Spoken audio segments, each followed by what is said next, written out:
Hi friends, welcome to சுவாதண்டு சுவை kitchen. இன்றைக்கி பிரியாணிக்கு சைட் டிஷ்ஷாக வைக்கிற புளி கத்திரிக்காய் எப்படி செய்கிறதுன்னு பார்க்கலாம். அதுக்கு முன்னாடி நம்ம சேனலுக்கு புதுசாக வந்திருந்தீங்கன்னா லைக், ஷேர் அண்ட் சப்ஸ்கிரைப் பண்ணிக்கோங்க.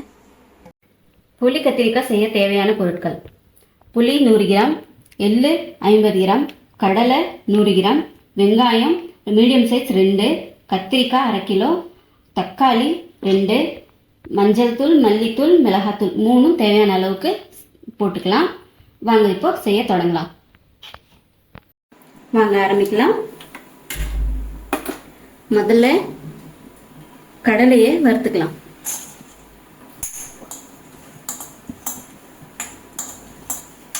நல்லா ரோஸ்ட் ஆகணும். கடலை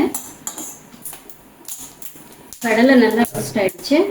இப்போ ஆஃப் பண்ணிட்டு தேங்காய், எள்ளு, கடலை இந்த 3ஐயும் மிக்சியில் போட்டு நல்லா ஃபைன் பேஸ்ட்டாக அரைச்சிக்கலாம். கத்திரிக்காயை இந்த மாதிரி நீட்டமாக கட் பண்ணி எடுத்து வச்சுக்கோங்க. எல்லாம் கழுவி நீட்டாக எடுத்து வச்சு இப்போ இதில் எண்ணெய் ஊற்றிக்கலாம்.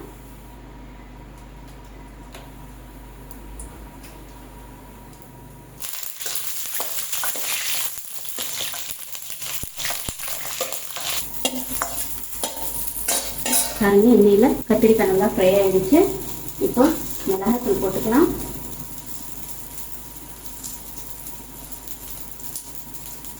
மூணு டீஸ்பூன் அளவு போட்டுக்கேன்.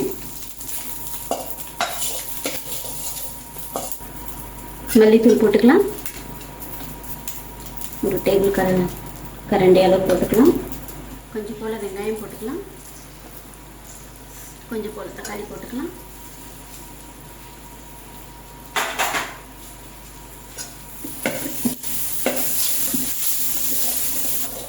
இதிலே கொஞ்சம் உப்பு போட்டுக்கலாம். அரைச்சி வச்சிருக்க தேங்காய், கடலை, எள்ளு 3 சேர்த்து அரைச்சது போட்டுக்கலாம்.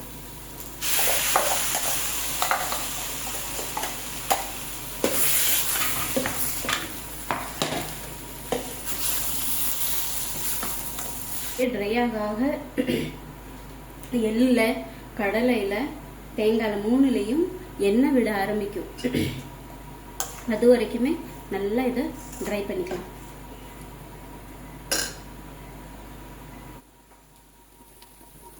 பாருங்க, நல்லா எண்ணெய் வெளியே வருது. இந்த மாதிரி ஸ்டேஜில் புளியை எடுத்து ஊற்றிடலாம். புளி கரைச்சி வச்சிருக்கோம்ல, இப்படியே ஊற்றிடலாம். இதை மூடி வச்சிடலாம் கொஞ்ச நேரத்துக்கு.